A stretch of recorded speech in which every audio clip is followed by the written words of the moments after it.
Hi, everyone. I'm Dr. Z. I'm a clinical psychologist specializing in transgender care. Welcome to my channel and welcome to Monday Q&A. This is the place where I answer your direct and specific questions. And for today, I have selected again 6 random questions. If you have a question for me that is not diagnostic in nature, please comment below and leave it below underneath the video. You can also email your questions to me at info@drzphc.com. I always make sure that I block your name, so everything remains always private and confidential when I share your questions with the rest of the individuals. As always, there's going to be timestamps below for all of you to follow on the questions. And let's see, I'm trying to think if there's any other housekeeping rules before we start.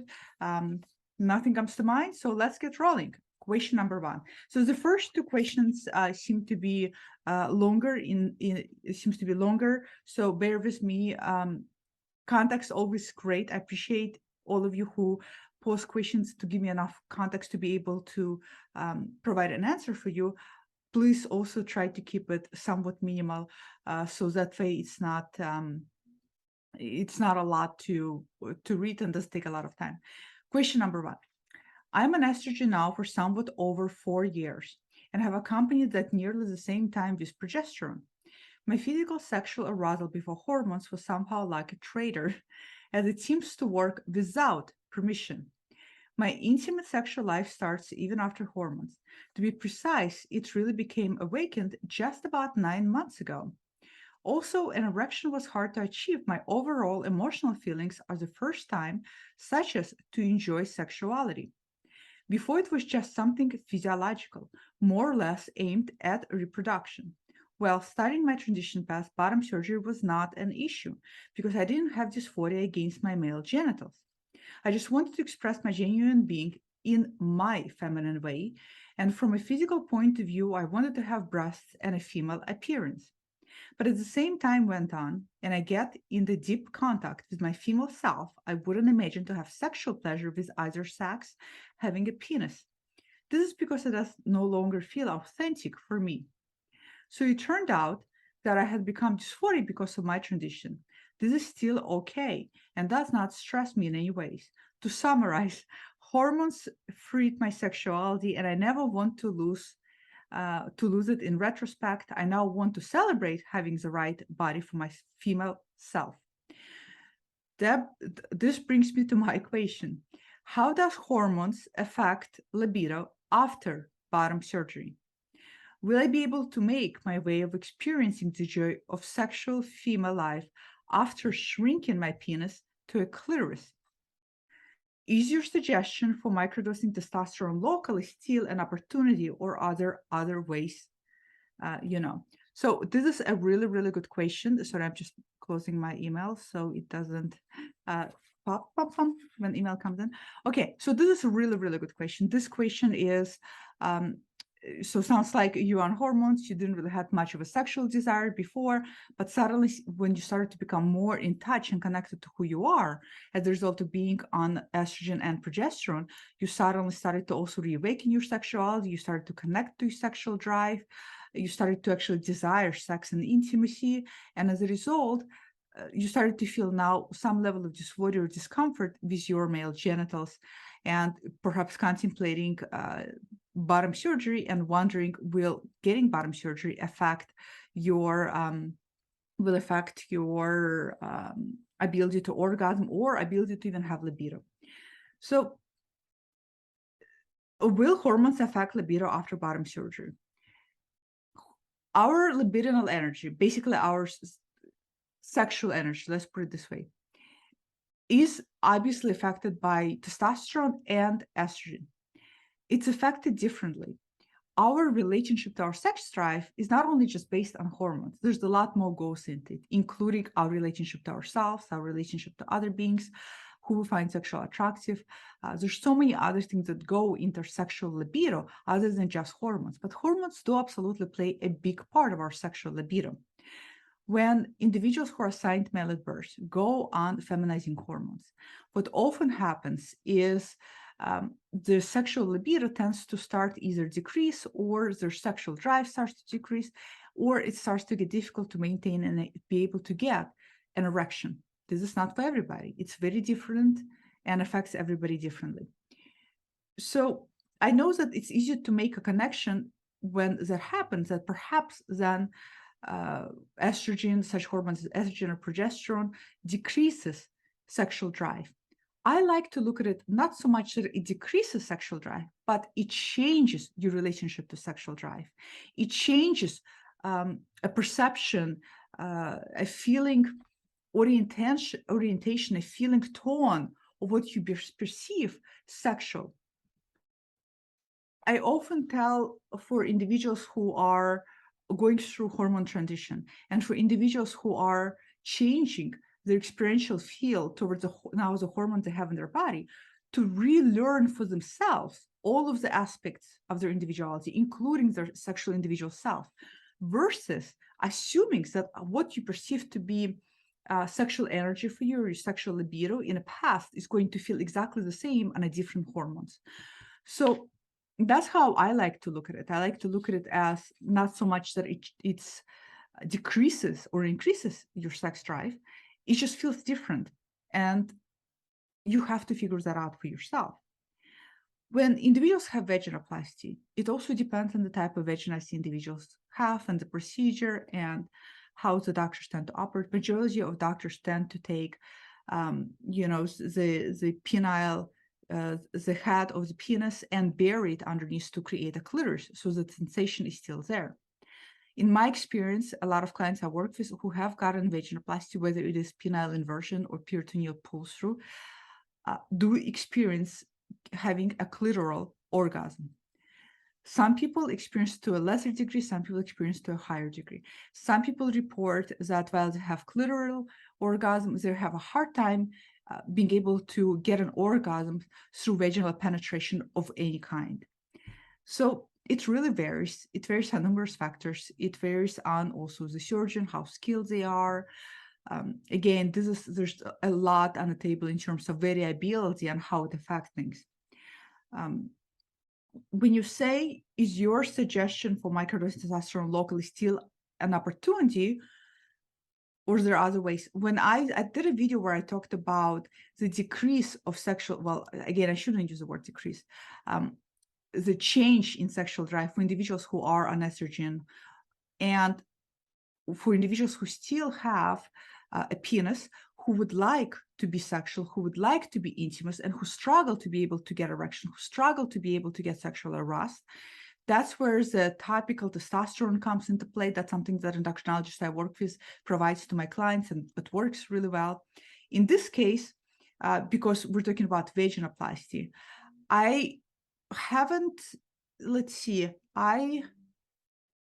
I haven't had any clients use testosterone topical cream after getting vaginoplasty in order to enhance their sexual drive. So I don't have an answer for that. That's a good answer, the question for a doctor who prescribes you hormones to see what they have to say about that. In general, what I recommend is if people decide on going and getting vaginoplasty, right? What I recommend post-vaginoplasty is to relearn and to reconnect to your body, especially if you're planning to be intimate and sexual, to reconnect in a sexual way, first with yourself, meaning your own individual play with your body, your own individual masturbation, sensory play, see what feels good to you. See what are you learning about your vagina, what feels good, what tends to give you sexual pleasure, what arouses you.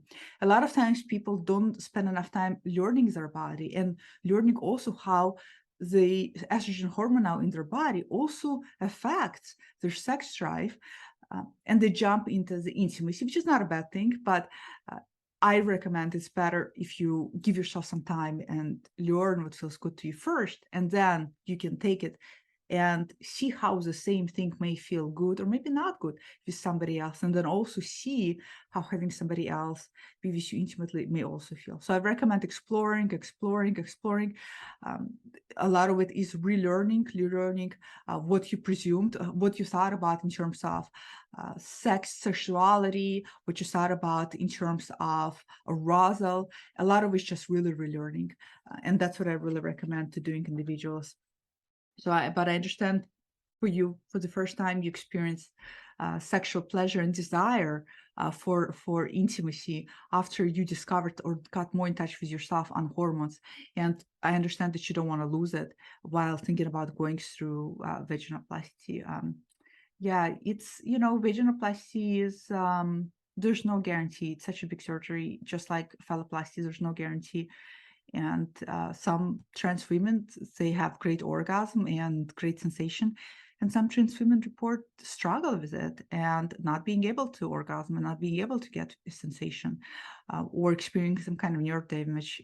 It's, I don't think there's going to be a doctor who's going to guarantee for you things, but a lot of things that we find sexually appealing and sexual arousing a lot of times first starts in our brain, and a lot of it is reconceptualizing and relearning all of those things for ourselves. Great question. Thank you for asking that. Question number 2. I have been socially transitioning for a year now. Medically, I won't be able to start for at least another 3 years, or because of the waiting list and gatekeeping put in place by the medical authorities here. I'm sorry to hear. I know in some places of the world, it is incredibly difficult. Many of us start seriously doubting ourselves during those multiple years, force of struggling with bureaucracy. I should be able to pronounce this. It's like bureaucracy is the main foundation of Russia. Bureaucratic and societies that seem hell-bent on convincing us we aren't transgender. And in some cases, the transgender people don't exist, so I don't personally have that problem. It is hard. The suicide rates as a result are high. Some figures have seen say as high as 20% of those waiting for medical diagnosis and treatment, which is a blessing in disguise for the survivors, as otherwise the waiting list would be even longer. I don't like it at all, but it's a fact of life. Black market hormones are very commonly used, often with bad outcomes, as the sources and quality of the drugs are, of course, highly questionable and variable. That is very true. How am I supposed to keep going, especially with the looming diseases of older age, starting to make the ability to medical transition ever less likely? I'm over 50 already. I am a diabetic and have been on statins and blood pressure medication for over a decade. First thing I want to tell you is that you are not alone in the struggle. You're not alone in waiting for so long to be able to get access to care. You're not alone in waiting to get any kind of basic baseline of medical access, especially for adults, such as hormones. We're not even talking about surgery, but it's just hormones alone, I feel, is such a necessity for adults that should be accessible. And when you have to wait so long, time and your mind starts to mess with you, especially right now with all the anti-trans things going on, eventually starts taking a toll on you. And it is natural for a human psyche to start wondering why bother at all. You start feeling like nobody cares about you because you see that reflective in the time period, because that's how you start seeing it. So it becomes really depressive. And like I said, first and foremost, you're not alone. I think a lot of people watching this can resonate. I think a lot of people watching this have waited a very long time until they had to start. And there's no panacea to it, other than acknowledging that the reality is that this is very, very difficult.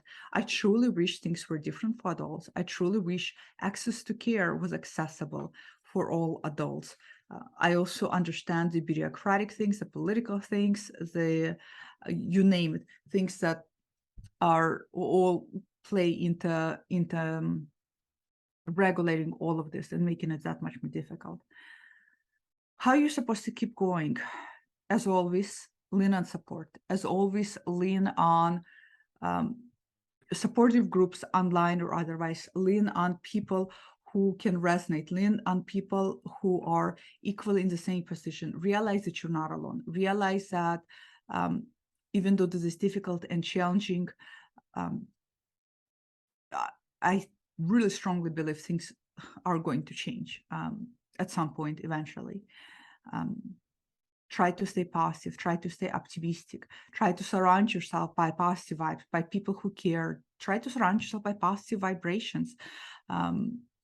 Stop, if you are spending a lot of time online watching people who are I don't want to say flaunting their transition, right? Because I think a lot of people are not outwardly flaunting, but I think flaunting is an accurate word when we go online and social media and we see people posting photos and how happy they are and how much progress they're making on their hormones and how much progress they're making with their surgeries. So in a way, it probably feels very much like flaunting, even though I know those people are not outwardly maybe intent to flaunt. And when you go and when you see all of that, it just makes the gap between where you at and where you want to go seem perceptually that much longer. So I would really set boundaries and limit also if you engage. I don't know if you do, but if you do, I would also really limit that. And again, support. Surround yourself by people who are supportive. Surround yourself by voices that are optimistic, and find other ways to connect to your inner authentic self. Find other ways to get in touch. How can you express that inner self, right? Transition is not, and I'll have to do a video about this, but transition, we tend to so focus and discuss the external factors of transition, hormones, surgery, social transition, but we a lot of times neglect to discuss the internal. There's a lot of integration that has to happen too, and there's a lot of inner self-awareness that has to happen, inner self-connection that has to happen. So I would really encourage for you to do all of that as well. Good question. And yeah, support. That's the best that I can offer. And I really hope that the gatekeeping is going to be either decreased or eliminated in a place where you're at. Great question. Question number 3. Hey, Dr. Zia, I have a question. Is it normal to dead name yourself at the beginning of your transition when yourself is still adjusting? And sometimes when I talk about my past, I say my old pronouns. I just want to know, do you see this happen often? Yes, in a sense, not that I necessarily see this happen often, but yes, I see this happen absolutely. And it is normal to dead name yourself at the beginning of your transition. You know, dead naming, when we dead name ourselves, in my opinion, it's not necessarily implies you don't trust yourself. That doesn't necessarily imply, oh, you don't really know who you are. Look, you're still dead naming yourself. You're still using all pronouns, or look how confused you are. To me, when we dead name ourselves, it's an indication that there's a habitual way of thinking, and our brain just immediately jumps and restores to that habitual way of thinking about ourselves. It just means that the brain has not really made full adjustment. It reminds me of, because I'm bilingual, when I moved to United States in 1993, it took me a while to adjust, to immerse myself in English language, where the internal monologues, the thought monologues that I heard inside of my headspace switched from Russian to English. And it's just a matter of habituation. So if you're that name yourself, don't be hard on yourself. Recognize when you're doing it, cross correct, be active in terms of cross correcting yourself. And before you know it, you will get in sync with using the names that you see reflects who you are, and using pronouns that you see that reflect also who you are. So yeah, it does happen. People do it. And we're all humans. We all habituate differently to different things, and our brain just sometimes wants to go that route immediately because it's familiar. So don't be hard on yourself. Really good question. And an interesting one. I had, it's something that we haven't heard on Q&A yet. So great. Thank you. Question number 4. Dear Dr. Z, thank you for insights into gender dysphoria and the topic of transgender. My pleasure. My pleasure. Your work is very much appreciated. Thank you. I truly, truly get so much gratitude and appreciation from all of you. It comes across so, it comes across in such big waves. It's if anybody ever worried whether if anybody ever thinks about the need to thank me, you don't. I really, really feel the value this channel brings to all of you. So thank you. I'm a transgender woman, age 53, and 2.5 years social transitioning, 24/7, and it feels great, but not on hormones yet because of the long waiting list. See, to the person who asks the question number 2, here's another person that also struggling, 2.5 years waiting for hormones. Yeah, it's still, yeah. 2.5 years. I still have dysphoria, but facial and body hair removal is giving me some relief. That's good. But other things I still need to address. Socially and sexually, I'm attracted to women for all the good reasons and since I can remember. Your latest video on April 6th stirred up more questions on my own process. I'm not sure which video you're referring to. But okay, social and sexually, I'm attracted to women. Okay. Since a few months, I started to fantasize on having sex with men, but more specifically, the sexual body part. It does turn me on in a way. In fantasizing, I sometimes have moderate domination feelings in relation to non-specific men and the interest they might have for me as a person. Maybe it is just simple curiosity. Strangely enough, if I think men in general, the appearance, smell, behavior, and orgasm, I immediately get turned off. I know under the right conditions, I can probably have feelings for men, knowing this from experience as a teenager, and I believe it is personality that matters. Okay. Fantasizing the thoughts most likely has to do with the fact that I'm doing okay as a woman, trans woman, basically, validation. Could be. When I masturbate, and this happens less and less frequent, and I always do it in the dark, when I have the actual orgasm, I feel sick to my stomach because of the smell, the way it looks, and the fact that I am the one actually producing this crap. It really makes me want to throw up. I initially considered it being some sort of shame, but now I think this is simply dysphoria. Question: from your professional experience, have you heard of similar cases or situations to the one above? I'm purposefully not pushing away any feelings, just let them in and embrace trying to accept who I am. Okay, so fantastic question. I'm glad that you're not pushing away the feelings. Yes, I have seen it. Very, very common. I'm going to stick to your specific context that you provided to me. So you're sexually attracted to women, socially and sexually attracted to women, but lately you've been started to kind of fantasize about men, but you kind of fantasize about men in your own specific way, right? Where you may be fantasizing about sexual body part. But then when you think about men, right, when you break it down to your associations to what men are, you get really disgusted.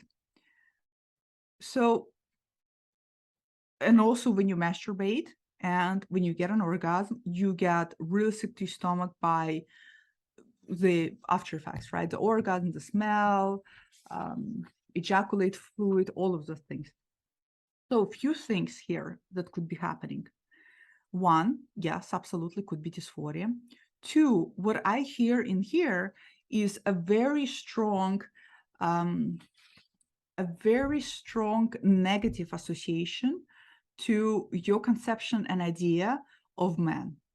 And then because you have such a strong negative association to it, what I'm also hearing is projecting that association onto yourself, especially after your orgasm. And I think that's not fair to you. And I think that's not fair in general, because now you're looking at your body and you're looking at the function that your body engage. Remember, we're the one who's gendering body. We're the one who's saying ejaculate fluid is, man, orgasm with a penis, man. All of those things, we're the ones who are gendering the body. The body doesn't really know gender, right? And for a lot of individuals, it's really hard because the body doesn't know gender. And a lot of people don't want to, for example, get bottom surgery, and they want to be able to use their genitals, but they have kind of what you're experiencing, this tension between your genitals and the function of your genitals and associations that you have to this body organ. So first and foremost, I would encourage for you to first breaks it down and realize that it is, after all, a body part. It is a body part that gives you pleasure. It is a body part that feels good. And if you're somebody who is thinking about vaginoplasty, I don't know if that's something for you or not, but if you are, another helpful leap will be to realize that majority of vaginoplasties are penile inversion, and it's actually this organ that is going to be utilized to construct vagina. So essentially, this body part that you have is going to continue and remain to be your body part, albeit in a different shape. So it's very, very important because a lot of us are carrying very negative associations, especially for a lot of you who are struggling with gender dysphoria. You're going to have very strong inherent associations to what it is to be a man and what it is to be a woman. And those associations are going to be very triggering to you depending on the level of dysphoria. And for you, I can see that it's very, it brings up all sorts of feelings. So I would encourage you to sit with all of that. A lot of times I see for trans women who are say that they're attracted to women, but then later start to feel like, I'm starting to kind of wonder and get some sexual fantasies about being attracted to men. A lot of times I hear people also experience shame and guilt and disgust. And when we start investigating, it could be the internalized homophobia speaking, where people are associating that. What does it mean that I'm gay? And no, trans woman attracted to man is a straight woman. So it's breaking down, it's breaking down a lot of narrative that we've been taught. It's really relearning a lot of things. It's really a relearning way of being, relearning a way of relating to yourself. So I'm really glad that you are not Black in these feelings. That's really, really important. And I would just encourage for you to start having a different relationship with your body, even though your body is giving you dysphoria. Realize that you're also doing things like you're already in social transition, you're waiting for other medical services for yourself. So you're already on the way, sounds like, for some other forms of congruencies that you're trying to bring into your life. But in the meantime, this is the body you have. This is your vessel. And a lot of times we have to be very kind to this body because this is the body that has carried a lot of you all the way up to this point. And again, the body doesn't know the gender. It's us. It's our headspace that is being so harsh and so hard on this body. So I think sometimes a little bit more love and self-care towards the vessel is really invaluable.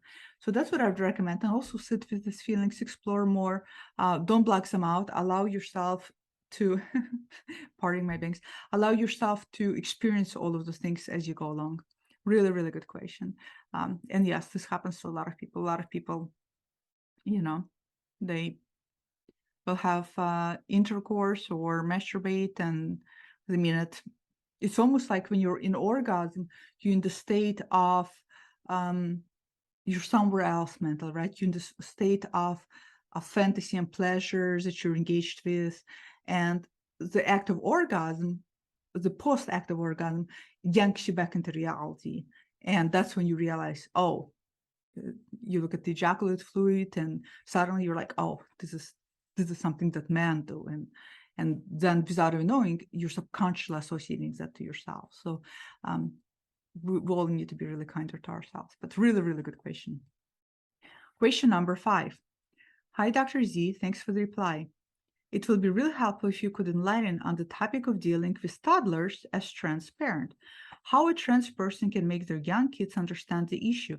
Would appreciate if you could elaborate on this issue in your Q&A sessions on YouTube.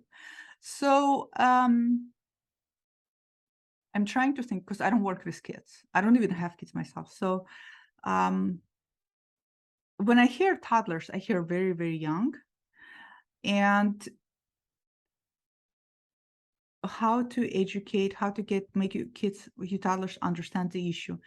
I think that they won't have capacity to fully mentalize an issue.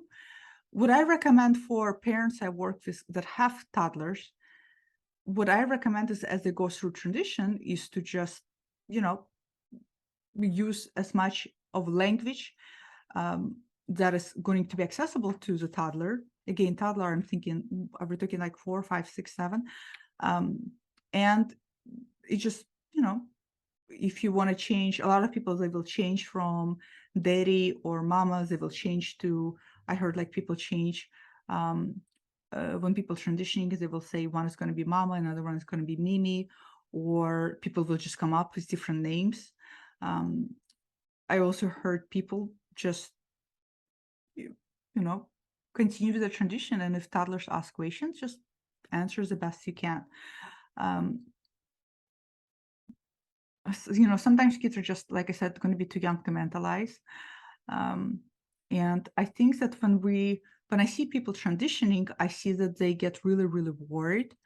about their kids and really, really worried about stressing their kids. But the younger the kids are, the less likely they are to fully understand and grasp it.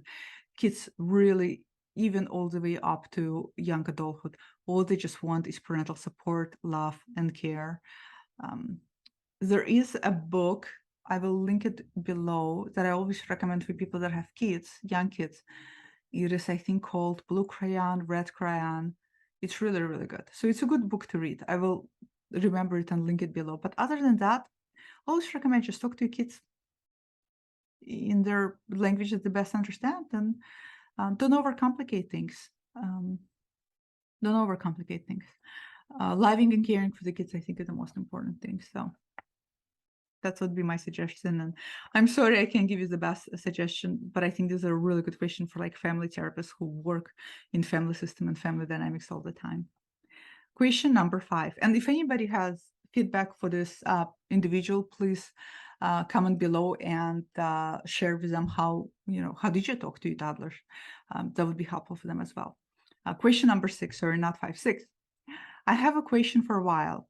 Can other feelings negate feelings of gender euphoria? For instance, if I still feel ashamed and insecure about possibly being trans, could that make a possibly euphoric experience dysphoric? Yes, 100%, for sure. Euphoria can be negated by many things, and not just by dysphoria. Euphoria can be negated by feelings of guilt, shame. Euphoria can be also negated by somebody coming in and blasting hate at you. There's a lot of things that can absolutely negate feelings of euphoria, and dysphoria being one of them. You already mentioned feeling shame and insecurity about feeling being trans, and those feelings are going to interfere. Think about it this way: feeling shame and insecurity, we tend to consider as not such good feelings. Euphoria, we consider as a great feeling. When you're having a great feeling about an aspect of yourself that you also have associations of not so great feelings to, while you feel this, it's going to activate this. So in other words, when you're feeling euphoria, shame and insecurity that you already feel to your authentic self or to the aspect of yourself, to your trans identity, is also going to be activated. And because they're getting activated, it's going to either decrease the feelings of euphoria or cancel it out completely, depending on the severity and the extent to which you feel shame and insecurity. So absolutely. Shame, guilt, shame, insecurity, self-loathing are four incredibly common things. A lot of you are either felt at some point in your period of life, continuing to struggle with. It is so common, and those are really hard feelings to work through. Those are really hard feelings to eventually really break apart within yourself, because they tend to be so deeply rooted, going all the way back to childhood. So I really encourage for a lot of people being kinder to themselves and recognizing when they're feeling shame and guilt, and also counter that with recognition there's nothing to feel shameful or guilty about. And a lot of times it is, again, about relearning a way of re-engaging with yourself in this world. So if you feel euphoria and you see these feelings come up, they're going to be quick to cancel it. Allow yourself to say, I know this is here and I need to work on this, but right now I'm going to enjoy this and I deserve to enjoy this. So this would be my feedback. Great question, a very interesting one. All of these questions are really good questions. So if you do have a question for me, comment below, leave it below, or email it to me at info@drzphd.com. And I look forward to hearing all of your comments. I love reading all of your comments, and I will see you all next time. Bye.